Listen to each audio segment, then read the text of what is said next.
Welcome, everybody, to the Industrial Insights Podcast. We have Dr. Noelle Hacegaba, the COO of the Port of Long Beach, with me today, and we're going to go over all things port.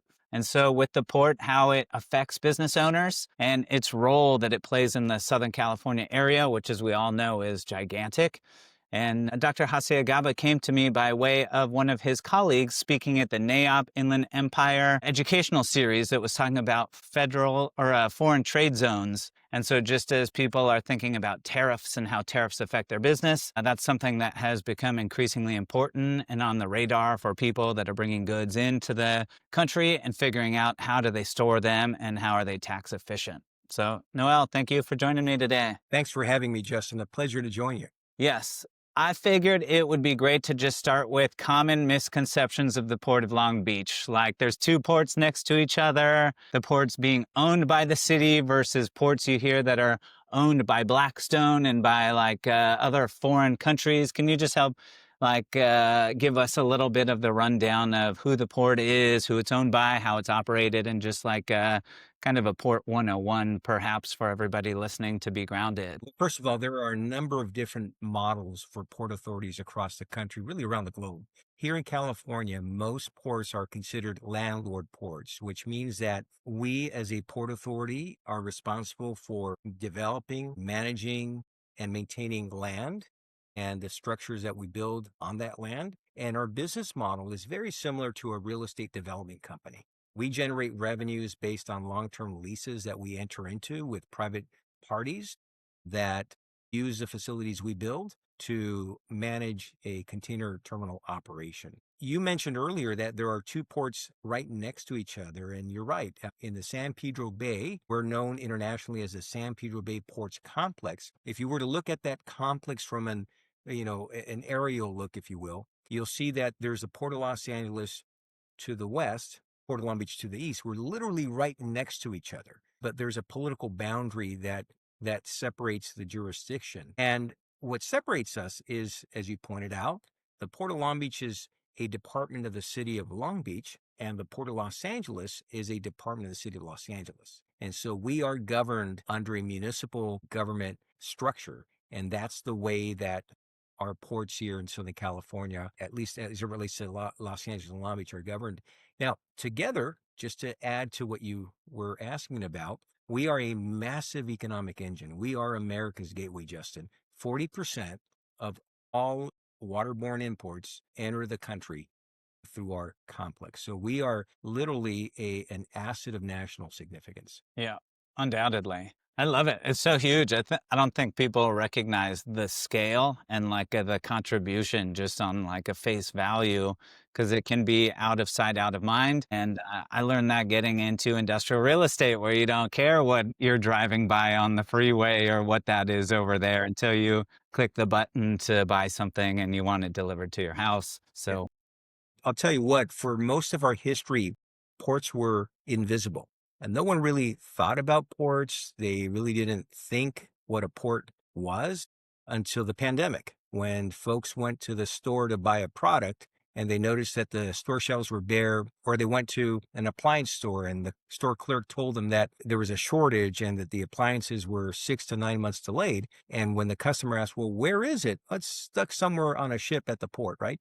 All yeah. of a sudden, people started making the connection between ports, supply chain, goods movement, and day-to-day living, because not only do we move in LA Long Beach together about 20 million container units a year, but all those containers, Justin, that cross our docks on an annual basis, they reach all 435 congressional districts. We literally power the economy. Between the two ports, we move about $600 billion worth of goods on an annual basis. So this really is a massive economic engine that powers every single sector, industry, including, and especially, I would say, the commercial industrial real estate space. Yeah, for investors out there, they'd be amazed to know you are in charge of leases. How many leases Yes. would you say you have, and who are they to? They're not specifically, but container operators for Yes. drayage, for storing chassis, to the rail companies. Would you say there's 100, or how many leases would you say you guys Well, juggle? so we have 22 terminals at the Port of Long Beach. 6 of them are containerized terminals. In other words, they process containerized, containers. We also have terminals that move cars. We call them railroad operations, roll on, roll off. We have break bulk. We have liquid bulk, your petroleum, energy products. We do have special cargoes, bulk terminals. These terminals process and specialize in processing product that doesn't fit inside a container. I've So done a deal with combined, SA what's that? Recycling. I've done a deal with SA Recycling Yes. before, and I remember seeing them at the port and being like, "Okay, these guys are actually at a lot of ports, and like that's a interesting part of their business." Exactly. So they're one of our longtime tenants. So, and they're a major exporter of scrap and waste metal, for example. But yeah, I mean, we are considered a diversified port, even though the containerized line of business for us accounts for about 3/4 of our revenues. We are diversified. We're also a strategic seaport, and there are only 13 ports across the country that have been designated such by the Department of Defense. And so that's something that sets us apart. But to answer your question, each of these terminals have a lease with us. And a big part of what we do is to manage those leases, make sure that we are complying with the requirements of these leases, that our tenants are complying with the terms of the leases. We're constantly in churn and making sure that we're having discussions about potential renewals, extensions, redevelopment projects, for example. So there's always activity on the real estate front. And to answer your question about what entities or what companies, we work with the world's major players when it comes to ports and logistics. I mean, we have, for example, we work with the world's top shipping lines. One of our big terminals is owned and operated by MSC, Mediterranean Shipping Company. They happen to be the world's largest ocean carrier by tonnage, by volume. We also have relationships with two terminals that are owned by Macquarie Infrastructure Partners, which is a sort of an emerging model where you see private infrastructure funds that are coming in that don't necessarily have a relationship with an ocean carrier, but yet invest in the marine terminal space. And then we also have partnerships with SSA Marine, for example. They're a traditional stevedore. That's what they do. Their core mission is to operate container marine terminals. And they are owned by a company that is owned by Blackstone, right? So you have a mix of different entities and ownership structures. But again, we attract the world's biggest players as it relates to real estate. Yeah, and so when they're taking on those leases, those are when they're non-operators. That means they have like an investment program where they feel like they can attract the right type of business, and then they can like improve upon what how they can operate it. Right. Yeah. Most of the time, our partners, our tenants, they want to stay here at the port for the long haul. And so they're constantly thinking about the future and how they can grow their footprint and grow their business here. Yeah. I had a question that's been burning a hole in my pocket forever. Well, I'm hoping you can answer it. People who are investors and asset managers and brokerage firms always look at port volume as a bellwether for economic growth. And then in industrial real estate, people think like things that come over on ships and containers end up in warehouses oftentimes. And then we have the rail factor, which is not all containers that come into the port end up in a warehouse in Southern California. They go through intermodal complex to some of the big interchanges that might be in Chicago or in Dallas or Memphis. And to try and figure out what port volume means to Southern California or what it means to Chicago or Dallas, or trying to parse containers coming into the port versus containers that stay in Southern California, it sure is difficult to find data, or rather you can find scraps of data from different places and then to try and make sense of them. How do you see that, or how do you view it, or how, as best I could tell, it seemed like maybe half of containers that come through the ports go out on rail to some of those markets. Maybe of that half goes to Chicago, and then perhaps the remaining half is then what is transloaded or is kept generally like in the Southern California basin.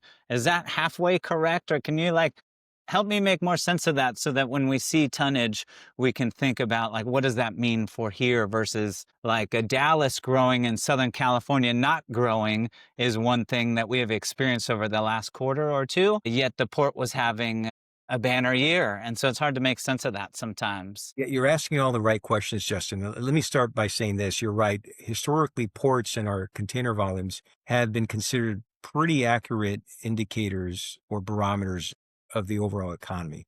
And that's because containerized moves reflect the demand for imports, right? And we've been very fortunate that as manufacturing has evolved and emerged in China and across Asia, we are strategically located here in the Southern California to capture all that trans-Pacific cargo, right? So, for example, the 9.6 million TEUs that we handled last year, to put that in perspective, about two-thirds of that cargo eventually ends up east of the Mississippi. Only about a third is what we call local cargo, which means that it stays in the five-county region here in Southern California. Now, the balance, two-thirds, about 25% of that leaves for the hinterland directly from the port. That's what we call on-dock rail. And in fact, over the next 10 years, we're going to be investing aggressively in our rail capacity so that we can move more boxes directly from a ship to a train, just because it's more efficient, it's more sustainable, it's safer, right? And so the balance, right? The difference between the two-thirds and the 25% is all transloaded, right? These are boxes that either go to a nearby rail yard, or they go to the Inland Empire, or they go to some warehouse where the contents are removed and then they're repackaged in a different container.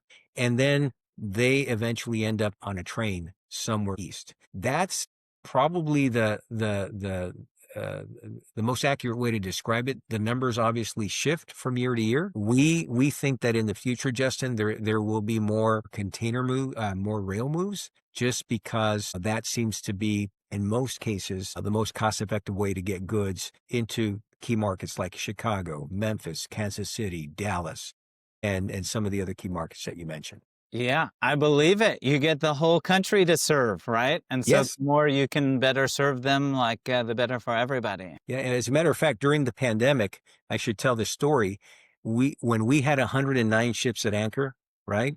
And you might remember that you could see the queue of ships all the way down Orange County. Yes. And we were getting phone calls from members of Congress in Ohio, in Nebraska, who were calling on behalf of their constituents, who were telling us, I need that container because it contains parts and supplies that we need to run the businesses and the factories there. And that's when all of a sudden people were connecting the port to the broader economy and Yes. how reliant our national economy is on ports. And that's why I like to say that we went from being invisible to being infamous because everyone was blaming us for the delays. And all of a sudden we became important, right? I Yes. think today most people have a better understanding and appreciation for supply chain, for goods movement. I mean, the goods movement is literally the economy in motion. Yeah. It's I don't think a lot of people get the whole part of the rail and across the country, so I could totally see where you had at least 50 people, one from every state asking you what's going on and looking for updates. So that would be why you guys unveiled this whole 10-year capital improvement project. It seemed like a lot of that is rail focused. Yes. And what does that look like? So over the next 10 years, and I should start by saying this, that over the past 15 years, we have invested over $5 billion. This bridge that you see in my background is one of those projects. It came at a price tag of about $1.6 billion. And we delivered this in 2022. We also delivered a major terminal that happens to be the greenest and one of the most technologically advanced terminals in North America.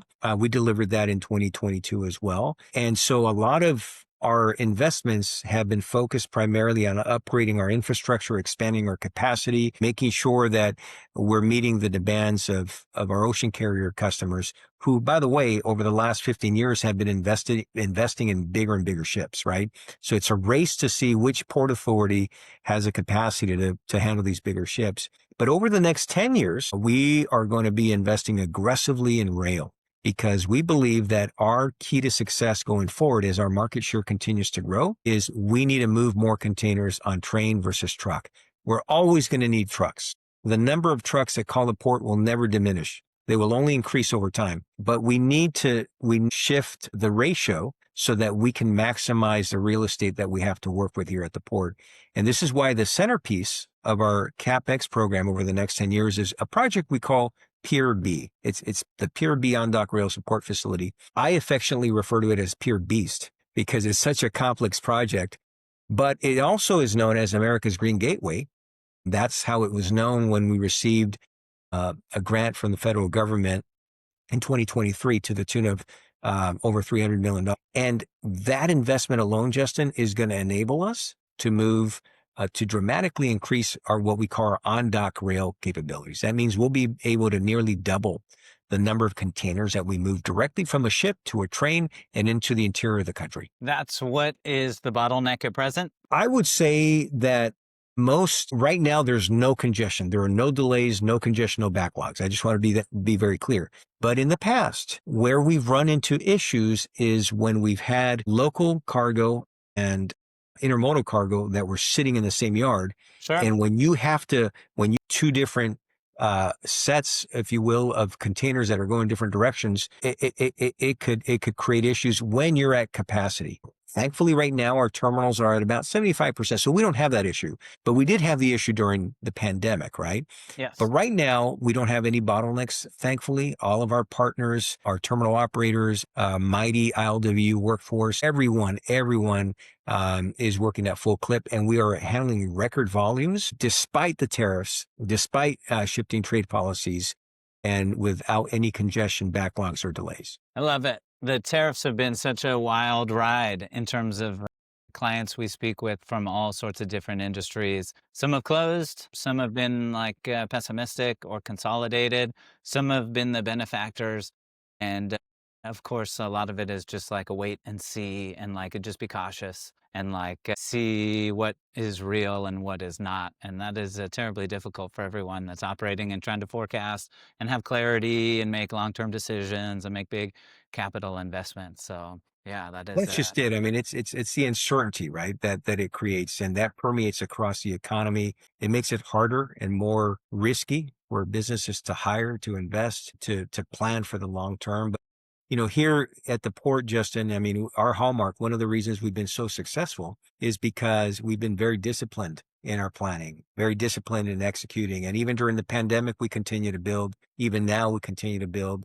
And when you play the long game in the end, right? I mean, at some point, the trade policy discussions, the tariff situation, at some point, it will all resolve itself. Right now, we need to make sure that 5, 10, 15 years from now, when the customers come to use a port, we need to make sure that we meet their needs and make sure that we offer the best, greenest, most efficient, safest infrastructure and facilities to keep the economy moving. Amen. And then thinking of non-rail based. So for everybody that's in the Inland Empire that has 200,000 feet, and for all these 3PLs that make up something like 40 to 50% of all tenants out there, what I would say is probably like the 100,000 foot and up size range. So the larger operators, what can they see in the future from the port in terms of making all their local pickups and the growth and expansion opportunities and the efficiency and the technology?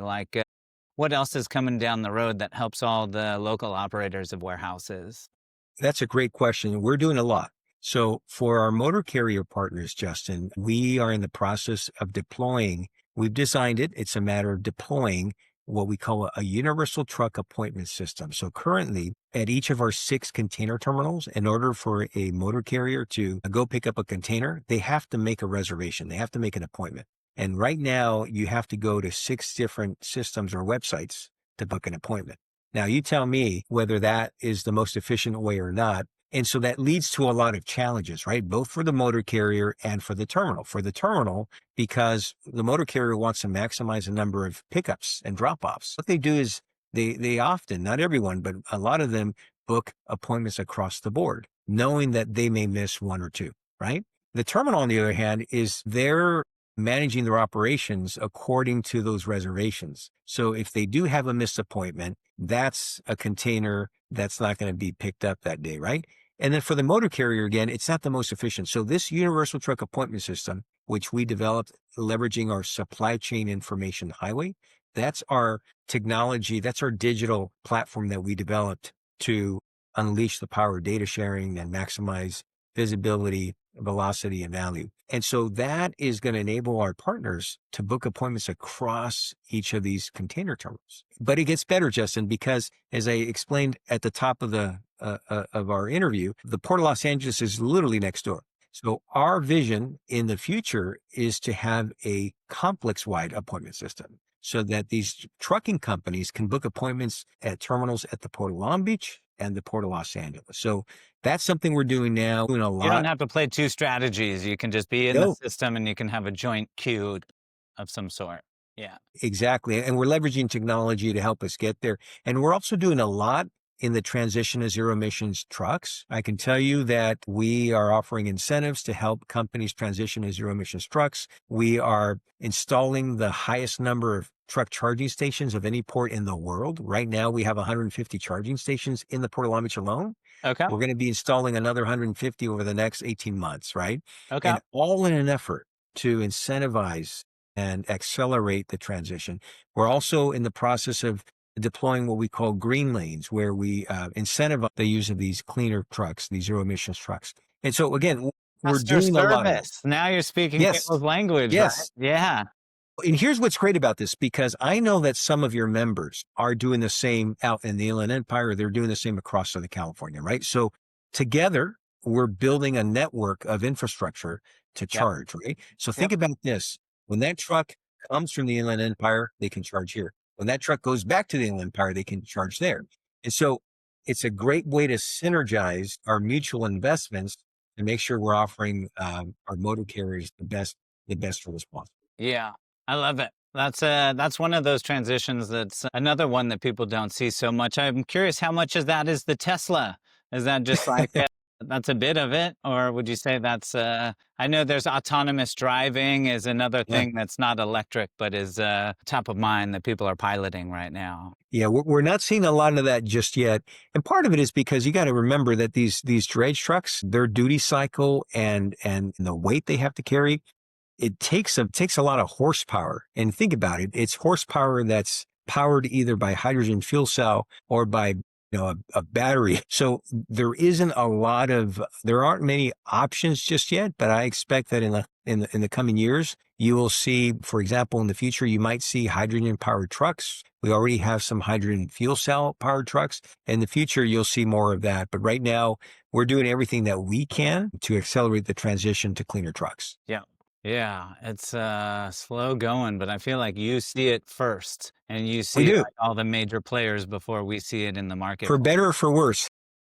Yeah, you get to deal with learning how to manage it, right? I love it. That's awesome. And then, is there anything else in this supply chain information highway that you had mentioned that's noteworthy that people should know about? Like, I think the appointment setting is where the rubber meets the road. That is like the most practical in terms of like efficiencies. But I got to imagine now it's all like AI is taking over the world, and we all want visibility into anything everywhere with data and who owns which data and who's responsible for what data. I got to imagine all of that is in your world quite a bit too. And is that's part of what this initiative is, or what else is there that's in there that's noteworthy? Yeah, so the supply chain information highway was primarily designed a few years ago, Justin, to give visibility to all the partners in the supply chain. Believe it or not, and we learned this the hard way during the pandemic, we had shippers and their drayage companies that had zero visibility. In some cases, they didn't know when their container was going to arrive on which ship and when it was going to be discharged from the ship. And so this was our attempt at helping to close the gap on visibility. And we weren't trying to reinvent the wheel. We weren't trying to invent something that would replace the systems that our partners use. This was designed as a way to integrate the different platforms, the different technology solutions, so that there would be one common corridor for all that data. And by the way, I should note this as well. We're not talking about proprietary information. We would never release information that was proprietary, but we would simply make basic data points about container status. When does a ship arrive? When is that container going to be discharged? When is it ready for delivery, right? And by developing that system and unleashing data sharing so that everyone who needs it has access to it, we're basically improving the flow of data. And when you improve the flow of data, you're essentially and effectively improving the flow of containers. And that's really the goal. So this universal truck appointment system that I described, that's really a bolt-on, right? The foundation of the supply chain information highway was to give a baseline view of the containers when they arrive, when they're off the ship, when they cross the gate, when they're ready for pickup. I love it. I feel like that's so much visibility out there for everybody. Like that's what it's been all about. Like we need that throughout Yeah, the supply chain. that's right. The last couple topics, I don't have too many more. I feel like we covered a lot that was like a perfectly relevant for people that are in our space. Was we had the strikes and we had the topic of automation and like people comparing different ports and which ones are automated and which aren't and to what degree. And I was just curious, like how that shook out and just like the how you look at automation for the port and being competitive and like how's the best way to like conceptually think through that. So automation is already present at our port. There is one automated terminal in Long Beach, one in Los Angeles. Neither of them is fully automated, right? Both of them still require human power for different functions, different parts of the operation. Most of our terminals are what we call conventional, which means that there's no automation. They all require human intervention. I will tell you this, that we have been setting our one of the terminals, one of the largest terminals in Long Beach, has been setting record after record after record. And that's everything from rail operations to shore crane operations, every facet of marine terminal operations. And that's been a conventional terminal. And I point that out because it shows what a conventional terminal can do, what potential it has to do. And it's been setting records, Justin. I mean, it's been beating some of these other automated, operations. Ultimately, the decision to automate or not is not ours. That is the decision of the terminal operator and what operating system they feel is best for their operation. But I can tell you that as a port authority, we recognize our role as an economic engine. I mean, I shared a couple of numbers early on about the number of jobs that we generate. In Southern California alone, Port of Long Beach generates nearly 700,000 jobs, almost 3 million jobs across the nation.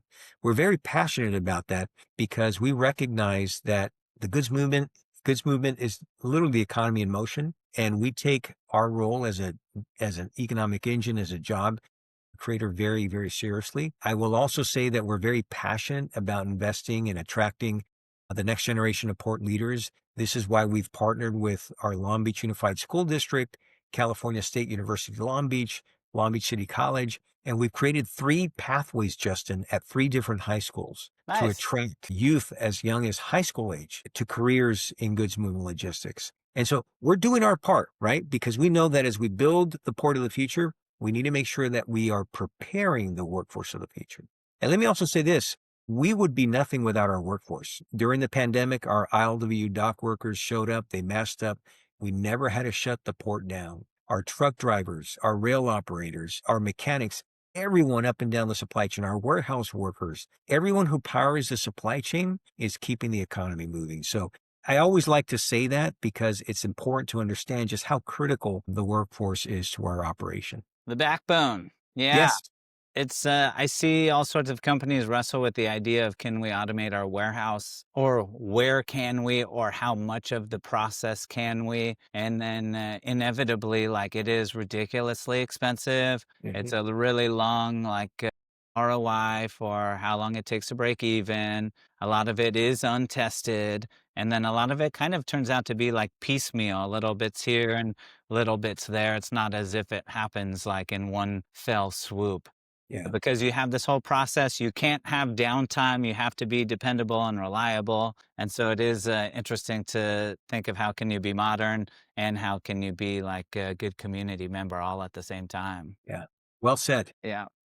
Well, I got just 2 closing ones for you because Yeah. I'm respectful of your time. I appreciate you making time for Sure. me today. Other than your port, what are some of your favorites? If you had to vote for some of the other ports, what would be like 1 or 2 of your favorite ones and why? Justin, there's an expression in our industry. When you've seen a port, you've seen a port because we're all so different, right? And we may be similar and we may resemble one another, but we're all so different. I'm a port nerd, any city I visit that has a port, I like to visit. I like to tour it. I like to see it and talk to the people who work there. Yeah. So obviously, my favorite port is the Port of Long Beach. And That's you our home can't say port. Long Beach or you can't say Los Angeles. Okay. Well, and look, we collaborate very, very closely with the Port of Los Angeles. That's another great port. We collaborate very well with them on virtually every issue you can imagine: environment, security, common infrastructure. I visited the port of Seattle Tacoma as well, beautifully situated near the city skyline. I've been at other ports across the country, like South Carolina Ports Authority. I don't have a favorite because, like I said, they're all so unique and so different. And then when you see them in their environment, in the backdrop of those cities, it's like I said, I'm a port nerd. And so, You must have kids. That's like if asking your favorite child. That's a good answer right well, here. that's right. It's like asking me, what's your favorite Beatles song, right? Yes, they're all good. It's funny seeing like South Carolina really blow up and like have like a lot of volume go through there, but I feel like they all kind of are having their day to some extent just as we move into like e-commerce and like there's a lot of momentum there that's helping them Yeah. all grow.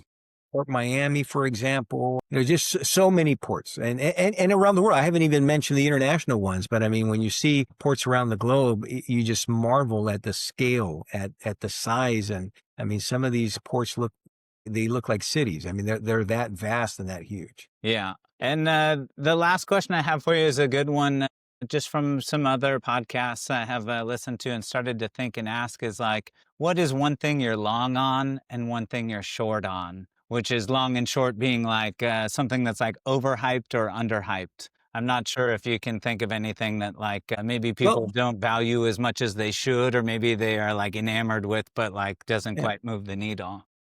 I would say, as disruptive as a tariff situation is, I believe that that's going to work itself out. I don't see that as a long-term issue. That's more of a near-term issue. And so the guidance I've offered those who ask me is just stay calm, right? Don't overreact. Obviously, you're going to have to mitigate the risk as best you can, try to control your destiny as best you can, but don't overreact, right? Don't overhype, because we saw that during the pandemic. We went from a just-in-time delivery system to a just-in-case, and that's what gummed up the supply chain, to be honest with you. We had way too much cargo for a supply chain that was limited and constrained by the pandemic. Something that I'm long on is our transition to zero emissions operations.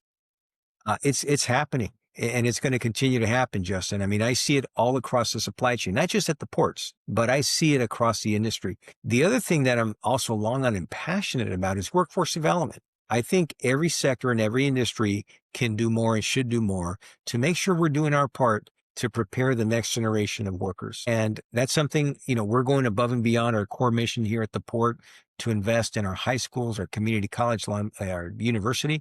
But I think that's an area where I think a lot more work can be done. So I would encourage your viewers, your members to consider being a part of that, right? Join forces with your school districts, with your community colleges, your universities. Look for ways to mentor, to invest in generating scholarships to attract bright people to our industry, because we're going to need them. Yeah, I think NAOP has been doing a great job of that. Yes, They're great partners in you that. guys have. Yes. Yeah, Yes. I love it. And let me also give a quick shout out to my teammates who spoke at your recent conference, who made this opportunity available. That's Lily and Michelle, and I want to give a quick shout out to them as well. They do excellent Woo! work. Awesome. Well, thank you, Dr. Yeah, Hacegaba. Thank you for being with me yeah. today, and really appreciate you providing some insight as to the Port of Long Beach and all the great things that are going on over there. You got it. Thanks again for having me, Justin. Wish you all the best. Okay, you too. Bye bye. Thanks. Bye bye.